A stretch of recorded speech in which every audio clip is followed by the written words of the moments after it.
ඉතින් මුලින්ම MySQL මෘදුකාංගය අපි ස්ථාපිත කරගන්න ආකාරය කොහොමද තමන්ගේ පරිගණකය තුළ MySQL මෘදුකාංගය ඉන්ස්ටෝල් කරගන්න කියන එක තමයි මම මුලින්ම කියලා දෙන්නේ. ඒ සඳහා මෙන්න මේ ලින්ක් එක ෆලෝ කරන්න. මේ ලින්ක් එක ඔයගලන්ට ලැබෙන නෝට් එකේ තියෙනවා.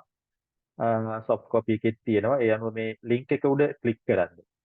ඉතින් මේ ලින්ක් එක උඩ ක්ලික් කරපුවාම අපිට පුළුවන් MySQL ස්ථාපිත ගුණය ඩවුන්ලෝඩ් කරගන්න පුළුවන්. හොඳයි මම ක්ලික් කරනවා මෙතන ලින්ක් එක උඩ.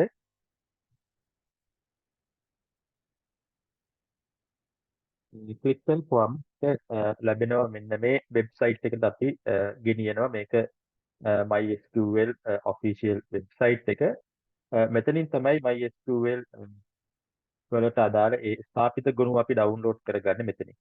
දැන් මෙතන තොරතුරු කීපයක් අහනවා. version එක සිලෙක්ට් කරන්න අහනවා. ඊළඟට මේ ඔපරේටිං සිස්ටම් එක තමන්ගේ පරිගණකයේ තුල තිබෙන ඔපරේටිං සිස්ටම් එක මොකක්ද කියන එක සිලෙක්ට් කරන්න පුළුවන් මෙන්න මේ drop down boxes දෙක හරහා. ඒ අනුව ඊට පහළින් තියෙනවා මේ ඉන්ස්ටලේෂන් ෆයිල්ස් දෙකක් තියෙනවා. එතකොට තමන්ගේ පරිගණකයේ කැපැසිටි එක සහ අන්තර්ජාල වේගය අනුව තමන්ට පුළුවන් මේ දෙකෙන් කැමති එකක් තෝරගන්න. දැන් මගේ පරිගණකයේ කැපැසිටි එක යම් ප්‍රමාණයක අඩු නිසා මම පැරණි version තමයි මේ කම්පියුටරේට දාගන්න යන්නේ. ඒතර තමන්ගේ පරිගණකය අලුත් පරිගණකයක් නම් අන්තර්ජාල වේගය හොඳින් තියෙනවා නම් ඔයගොල්ලන්ට පුළුවන් මේ version එක එහෙමම තියන්න. 8.03 කියන මේක තමයි latest version එක. එහෙම නැත්නම් තමන්ගේ පරිගණකයේ වේගය අඩු නම් තරමක පැරණි පරිගණකයක් නම් අපිට පුළුවන් මේ version එක වෙනස් කරන්න. මෙතන down arrow එක උඩ ක්ලික් කරන්න. ක්ලික් කරලා 5.743 කියන එක තෝරන්න. මම තේරුවා 5.743 කියන එක තෝරලා මේ බයිට්ස් ගන්න අඩු 2.4 කියන එක මම ඩවුන්ලෝඩ් කරන්න යන්නේ. එහෙනම් ඒ අනුව මේ ඩවුන්ලෝඩ් කියන බටන් එක උඩ ක්ලික් කරන්න. ක්ලික් කරපුවාම මේක ඩවුන්ලෝඩ් වෙනවා. තමන්ගේ ඉන්ස්ටලේෂන් ෆයිල් එක ඩවුන්ලෝඩ් වෙන්නේ කම්පියුටරේ ඩවුන්ලෝඩ් කියන ෆෝල්ඩර් එක උඩට. right. එහෙනම් මම already download කරපු ෆයිල් එක තියෙනවා. ඒක තියෙන්නේ download කියන ෆෝල්ඩර් එකේ. ඒක පුළුවන් අපිට මේ my explorer නැත්නම් my computer ෆෝල්ඩර් එකට යන්න. මේ ෆෝල්ඩර් එකේ මේ දකුණු පැත්තේ තියෙනවා වම් පැත්තේ desktop download documents කියලා ෆෝල්ඩර්ස්. ඒකේ download කියන ෆෝල්ඩර් එකට යන්න.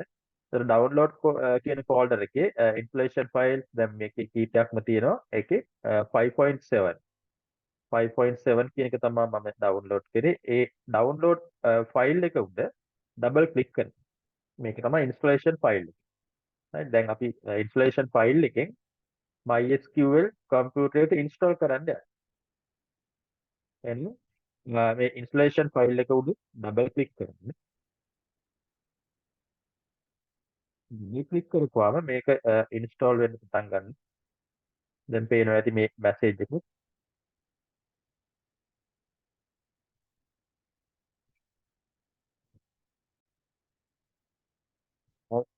නැවත ක්ලික් කරනවා ඉන්ස්ටලේෂන් ෆයිල් එක උඩ. ක්ලික් කරපුවාම අපිට ලැබෙනවා මෙන්න මේ මැසේජ් එක. මේක yes කරන්න. yes කරපුවාම නැවත මේක මැසේජ් එකක් ලැබෙනවා. ඒ මැසේජ් එකත් ඉන්ස්ටෝල් කරන්න yes කරන්න. හරි. yes කරපුවාම අපිට පේනවා දැන් මේක ඉන්ස්ටෝල් වෙන්න පටන් ගන්නවා. ඒ අනුව අපිට මෙන්න මේ ස්ක්‍රීන් එක ලැබෙනවා. මේක තමයි පළවෙනි ස්ක්‍රීන් එක ඉන්ස්ටලේෂන් එකේ. මෙතන ඔප්ෂන්ස් කීපයක් තියෙනවා. please select the setup type කියන එක. මෙතනින් තෝරන්න අපි full version එක තමයි ඉන්ස්ටෝල් කරන්න යන්නේ. ඒ නිසා full කියන එක උඩ ක්ලික් කරලා ඊළඟට මෙතන next button එක තියෙනවා. ක්ලික් කරන next button එක උඩ ක්ලික් කරපුවා මෙන්න මේ වගේ box එකක් එනවා. මෙතන අපි දෙන්නේ path එක. ඉන්ස්ටලේෂන් ෆයිල්ස් ටික ඔක්කොම ඩවුන්ලෝඩ් වෙලා කම්පියුටරේ කොතනද ඉන්ස්ටෝල් වෙන්නේ කියන එක මෙතන සෙට් කරන්න පුළුවන්. දැන් මේකේ තියෙනවා ඩිෆෝල්ට් පාත් එකක් program files මේ විදිහට. දැන් මීට පෙර යම් version එකක් MySQL version එකක් තමන්ගේ පරිගණකයේ තියෙනවා නම් ඒ files install වෙලා තියෙන path එක මේකේ පෙන්නනවා. right? පුළුවන් තමන්ට කැමති නම් ඒ path එකම use කර හැකි. වඩා හොඳයි මේ path එක චුට්ටක් වෙනස් කරන්න. මෙතන 5.7 automatically ගත්ත එක මම වෙනස් කරනවා එතන 5 කියලා. ඔය ආකාරයට කුඩා වෙනසක් කරනවා. මොකද ඉස්සෙල්ලා තිබ්බ path එකේ නෙමෙයි මම install කරන්නේ. හොඳයි. කැමති නම් ඉස්සෙල්ලා path එක install කරන්න පුළුවන්. ඊළඟට ඒකේ next button එක උඩ click කරන්න. next button එක උඩ click කරපුවාම අර ඒ MySQL වලට අදාළ files ටික download කරන්න ready වෙනවා. right? දැන් MySQL කියන එක මේක install කරපුවාම මෙන්න මේ කියන products ටික මේ ඔක්කොම install වෙනවා. right? server 5.7 කියන එක MySQL server එක workbench කියන එක shell එක ඒ විදිහට products ගණනාවක් තියෙනවා MySQL එක්ක වැඩ කරන්න පුළුවන් මේ ඔක්කොම අපිට අවශ්‍ය වෙනවා. ඒ නිසා මේ ඔක්කොම අපිට install වෙන්න ඕනේ. ඒක තමයි properly MySQL වැඩ කරන්නේ. right එහෙනම් මෙතෙන් මේ screen එකට ආවයින් පස්සේ click කරන්න මෙතන තියෙනවා execute කියලා button එකක්. execute button එක උඩ click කරන්න. execute button එක උඩ click කරපුවාම දැන් බලන්න මේ ඔක්කොම download වෙන්න පටන් ගන්නවා. මේකට විනාඩි කිහිපයක් යනවා මේ ෆයිල්ස් ටික download වෙන්න. එතකන් අපිට බලාගෙන ඉන්න ඕනේ. මෙන්න මේ download progress එක පෙන්නනවා කෙලවර. ඒ අනුව මිනිත්තු කිහිපයක් ගත වෙනවා මේ ටික download වෙන්න.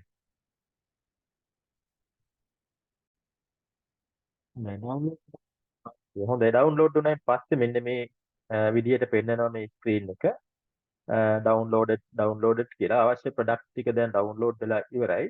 ඊළඟට ඒ ටික install වෙන්න ඕනේ. ඒ සඳහා මෙතන next button එක උඩ click කරන්න. next button එක උඩ click කරපුවම මෙන්න මේ screen එක එනවා. එතන තියෙනවා ready to install කියලා. හැම product එකක්ම දැන් මෙතනින් execute button එක උඩ click කරපුවාම මේ ටික install වෙන්න ගන්න. අපි බලමු execute button එක උඩ click කරන්න. දැන් පේනවා ඇති මේ files ටික products ටික install වෙන්න පටන් ගන්නවා. මුලින්ම MySQL server එක install වුණා complete කියලා එනවා. ඊට පස්සේ මේ workbench කියන එක අපි බලමු ඉස්සරහට මොකද්ද workbench කියන්නේ කියලා. ඒක install වුණා complete කියලා එනවා. ඒ අනුව ඉතිරි ටික install වෙන්න පටන් ගන්නවා. ඊට පස්සේ තුන්වෙනිව තියෙන MySQL shell කියන එක. ඒක installing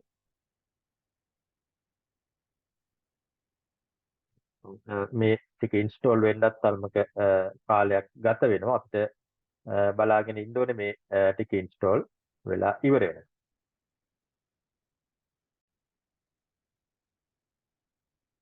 හොඳයි දැන් මේ ටික install වෙලා ඉවරයි. ඔක්කොම complete කියලා එනකම් ඉන්න ඕනේ. ඊට පස්සේ අපිට පේනවා මේක complete වෙලා ඉවරයි. හරි ඊළඟට නැවත next button එක උඩ click කරන්න. next button එක උඩ click කරපුවම මෙන්න මේ product configuration කියන box එක එනවා. ඒකට මොනවත් අපි කරන්න යන්නේ නැහැ. next button එක නැවත click කරන්න. click කරපුවම නැවතත් මේ තොරතුරු වගේක් පෙන්නනවා. මේවා මොනවත් අපි වෙනස් කරන්න යන්නේ නැහැ.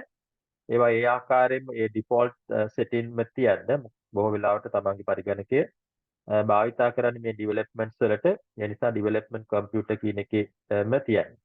කෙනෙක් වෙනස් ආකාරවලට යනවා නම් server computer එකක් විදිහට නම් තමන්ගේ පරිගණකයේ තියෙන්නේ server computer storage.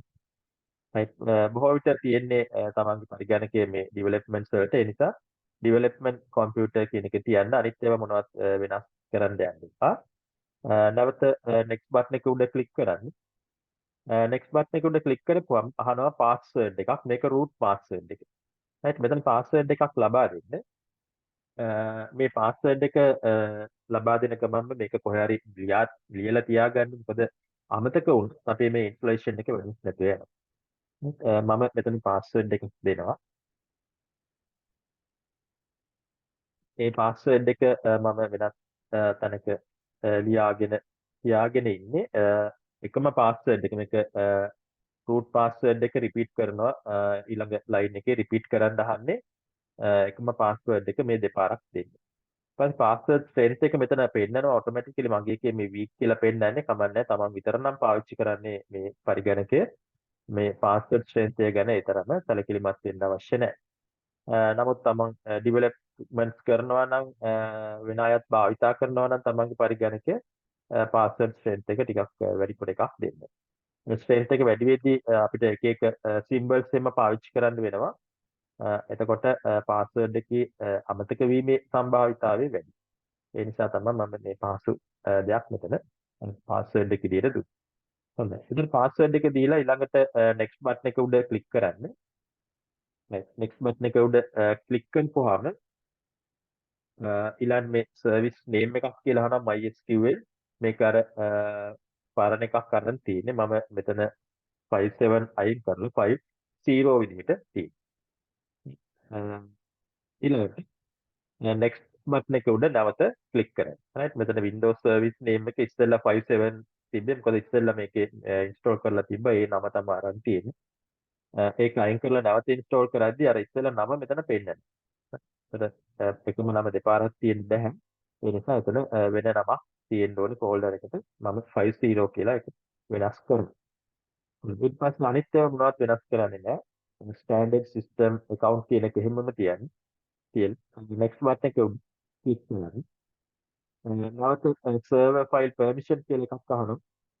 ඒක වෙනස් කරන්නේ නැහැ default එක තියන්න. ඒ විදිහටම තියන්න ගොඩක් ඒවා තියෙන්නේ මොනවත් වෙනස් කරන්නේ නැහැ. ඊට next button එක ක්ලික් කරගෙන යන්න තියෙන්නේ.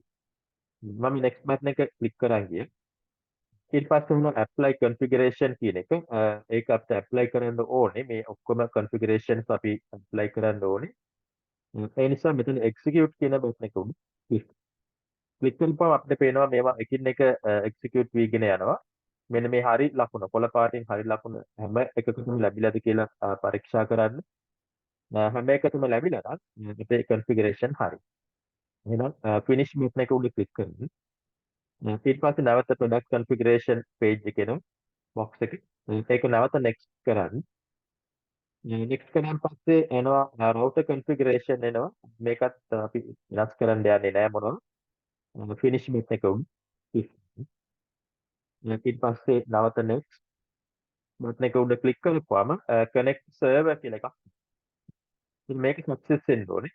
අපි හරියට මෙතන ඉස්සෙල්ලා අර root password එක ඉස්සෙල්ලා දුන්න එක මම කිව්වා පැත්තක ලියාගන්න කියලා. ඒක හරියට දීලා තියෙනවා නම් බලා ගන්න පුළුවන් server එකට connect වුණාද නැද්ද කියලා. connect වුණා නම් අපේ installation success. මම මෙතන password එක දෙනවා. ඉස්සෙල්ලා password එක දීලා මෙතන check button එක උඩ ක්ලික් කරන්න. මෙතන check button එක උඩ මම ක්ලික් කරනවා. ක්ලික් කරපුවාම මේක හරි ලකුණ එනවා කොළ පාටින් මෙතන connection succeeded කියලා තියෙනවා. හරි එහෙම ආවනම් අපේ installation එක සම්පූර්ණයෙන් success වෙලා තියෙනවා. හරි දැන් පුළුවන් next button එක උඩ ක්ලික් කරන්න.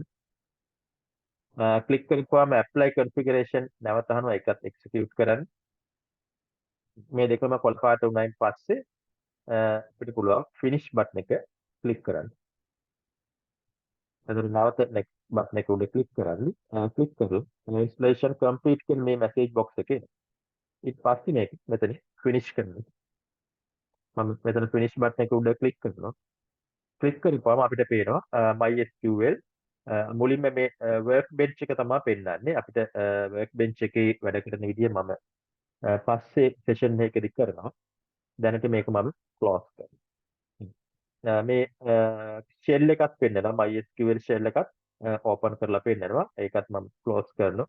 දැන් MySQL server එක server version එක MySQL computer එකට install වෙලා ඉවරයි. හරි දැන් අපි ගුරුකුලාවට වැඩ කරන්නේ මේ SQL statement ලියන්නේ MySQL command line. හරි දැන් MySQL install වුණාන් පස්සේ ඒක අපිට බලා ගන්න පුළුවන් මෙන්න මේ start button එක උඩ ක්ලික් කරන්න. start button එක උඩ ක්ලික් කරපුවාම ඒකේ තියෙනවා යට වෙන්න folder එකක් MySQL කියලා මේ තියෙන්නේ MySQL කියන folder එක මේ තියෙන MySQL new කියලා ඒක උඩ ක්ලික් කරපුවාම අපිට පෙන්නනවා MySQL හරහා අපිට install වෙලා තියෙන ටික පෙන්නනවා command line client කියන එක. 5.7 command line client user new කියන එක. හරි. ඊළඟට shell එක workbench right මෙන්න මේ ටික තමයි install වෙලා තියෙන්නේ. right. ඔතනින් අපිට ගොඩක් වෙලාවට අපි භාවිතා කරන්නේ command line user new කියන එක, Unicode new කියන එක. මෙන්න මේක උඩ ක්ලික් කරලා බැලුවොත් බලන්න අපිට අහනවා password එක. command line එක උඩ ක්ලික් කරපුවාම enter password කියලා අහනවා. එතකොට අර root password එක මෙතන දෙන්න ඕනේ. මෙන්න මේ ආකාරයෙන් මම root password එක දීලා enter button එක උඩ ක්ලික් කරන්න. ක්ලික් කරපුවාම මෙන්න මේ screen එකට එනවා. තියෙනවා මේ prompt එක MySQL prompt එක තියෙනවා. මෙන්න මේ prompt එක ඉස්සරහ තමයි අපි SQL statement SQL ප්‍රකාශන type කරන්නේ මෙන්න මේ MySQL prompt එක කියලා අපි කියනවා මේ prompt එක ඉස්සරහා. හොඳයි. එහෙනම් මෙතනින් මේ වීඩියෝ එක හරහා MySQL එක ඩවුන්ලෝඩ් කරලා ඒක ඉන්ස්ටෝල් කරගන්න ආකාරය තමයි පැහැදිලි.